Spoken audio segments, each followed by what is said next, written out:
বন্ধু আজকে রেসিপি তাহলে শেয়ার করে নিই আপনাদের মধ্যে। নাম শুনলেও বলবেন ওরে বাবা, মানকচু বাটা। বন্ধু পুরনো দিনে হারিয়ে যাওয়া রান্না আবার নতুন করে ফিরে পাই। তা বন্ধু মানকচু বাটা শুনলেই সবাই ভয় পেয়ে যায়, গলা ধরবে। একদম গলা ধরবে না, দেখতে থাকুন কি করে করলে গলা তৈরি করলে গলা ধরবে না। বা সর্ষে দিলে সর্ষে দিতেই হয় মানকচুতে, যে সর্ষে খেলে অম্বল হবে। সর্ষেও এরকমভাবে দেবেন, আমি যেভাবে দিয়েছি দেখবেন, তাতেও অম্বল হবে না। বন্ধু এভাবে করে খান, দেখবেন খুব ভালো লাগবে। বন্ধু আমি 200 গ্রাম কচু নিয়েছি। কচুটা এবার ভালো করে কেটে নিতে হবে, মানে খোসাটা ছাড়িয়ে নিতে হবে কচুর।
বন্ধু ভালো করে কচুর খোসাটা ছাড়িয়ে নিলাম। এখন যদি কচু তোলেন বা এখন বাজার থেকে আনেন, এখনই কচু বাটাটা করতে পারবেন। তাতে বন্ধু কীভাবে করতে হবে, যদি উনুন থাকে, যে যারা উনুনে রান্না করেন উনুনের পাশে বসিয়ে রাখবেন। এবার আমি যেহেতু গ্যাসে করি, গ্যাসে ছেঁকে নেব। এবার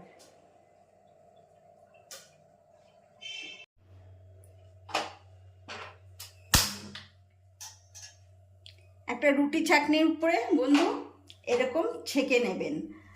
যারা গ্যাসে ছাড়া যদি উনুনে রান্না করেন, সাধারণত কচুটা বাটা হয় রান্নার সব শেষে বন্ধু। তখন সারা উনুন যখনই রান্না শুরু করবেন, উনুনের পিঠে রেখে দেবেন।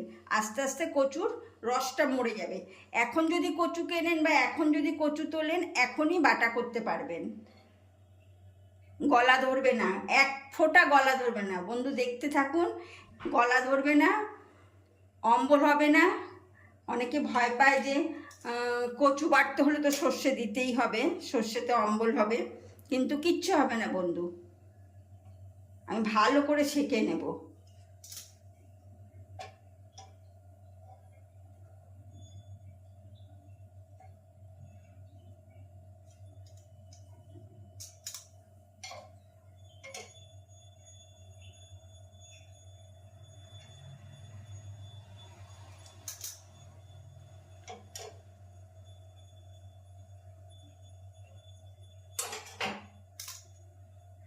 উল্টে পাল্টে ছেঁকে নেবেন।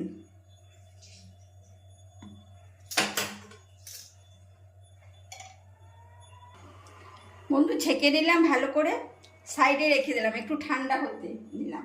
এবার বন্ধু একটা ফ্রাই প্যান বসালাম।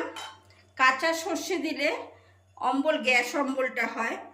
তা বন্ধু কাঁচা সর্ষে দেবেন না। 200 গ্রামে 2 চামচি সর্ষে। আমি একটু ভেজে নেব সর্ষেটা।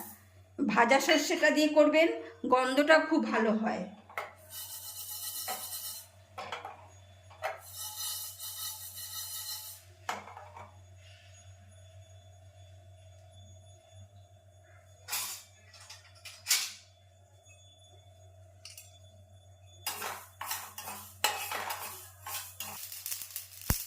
বন্ধু গ্যাস অফ করে দিলাম, ভাজা হয়ে গেছে।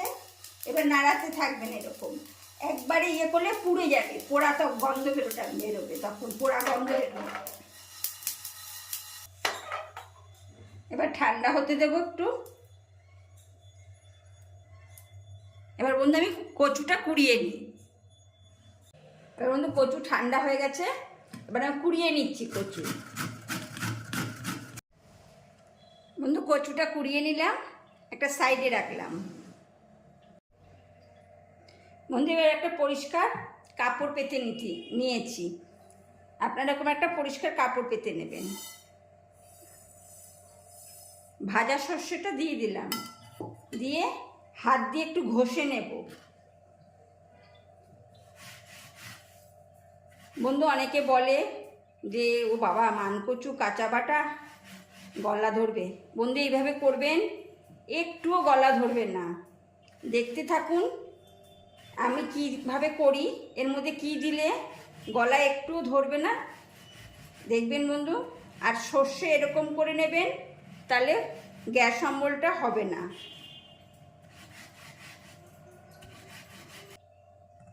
এবার ছেঁকে নেব।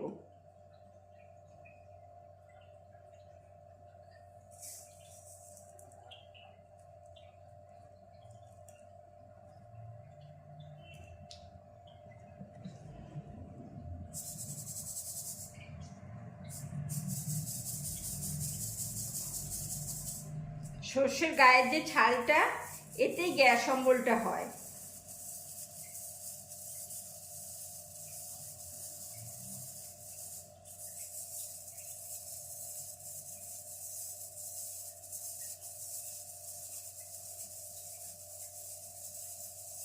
দেখছেন বন্ধু কীভাবে পড়ে যাচ্ছে।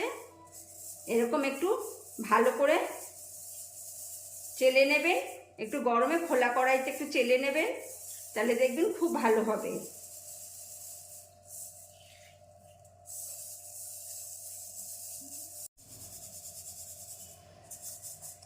দেখেছেন বন্ধু, এই কালো এইটার থেকেই কিন্তু গ্যাস অম্বলটা হয়।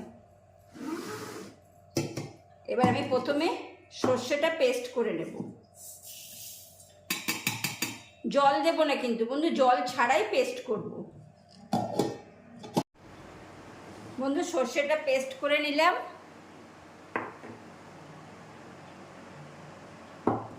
এবার কচু কুড়ানোটা দিয়ে দিচ্ছি এর মধ্যে।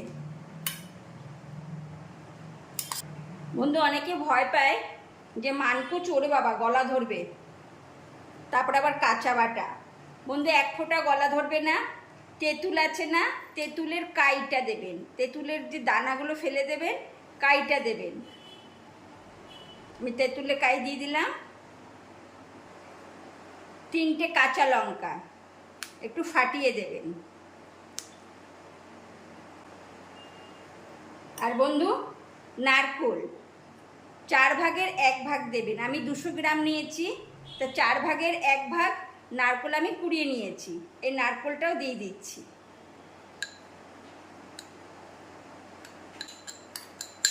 এবার বন্ধু এটা জল ছাড়া পুরো পেস্ট করতে হবে, কোনো জল দেবেন না কিন্তু। বন্ধু পেস্ট করে নিলাম, একদম মিহি পেস্ট করতে হবে বন্ধু। একটু কম করে একটু বাড়িয়ে, একটু কম করে একটু বাড়িয়ে, খুব আস্তে আস্তে একটু ধৈর্য ধরে করবেন, মিহি যেন হয়। কচু বাটা তো, তবুও তো আমাদের মা ঠাকুমাদের সময় শিলনোড়ায় বাটা হতো, কিন্তু এখন যুগের পরিবর্তনে মিক্সচার গ্রাইন্ডার যেহেতু চলে এসছে, আমরা মিক্সচার গ্রাইন্ডারে পেস্ট করে নিতে পারি সবাই। এবার বন্ধু একটা পাত্রে ঢেলে নিচ্ছি।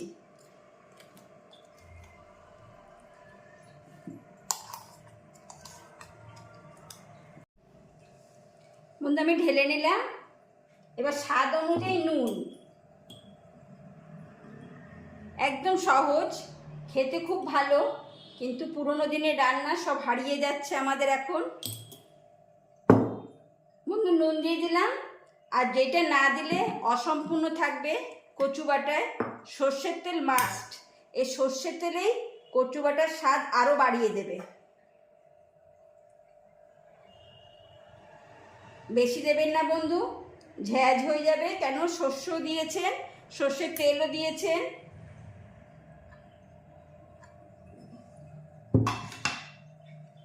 ভালো করে মিশিয়ে নিতে হবে। আগেকার দিনে বলতো গা ব্যথা হয়েছে, সর্দি লেগেছে, একটু কচু বাটা খা।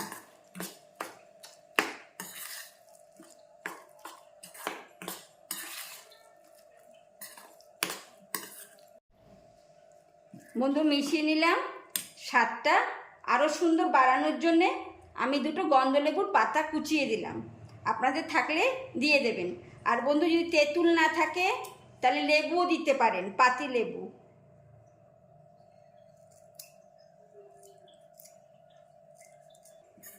এরকম মিশিয়ে 5-7 মিনিট চাপা দিয়ে রেখে দেবেন, তাহলে আরও ভালো হয়, আরও সুন্দর গন্ধ ছাড়ে।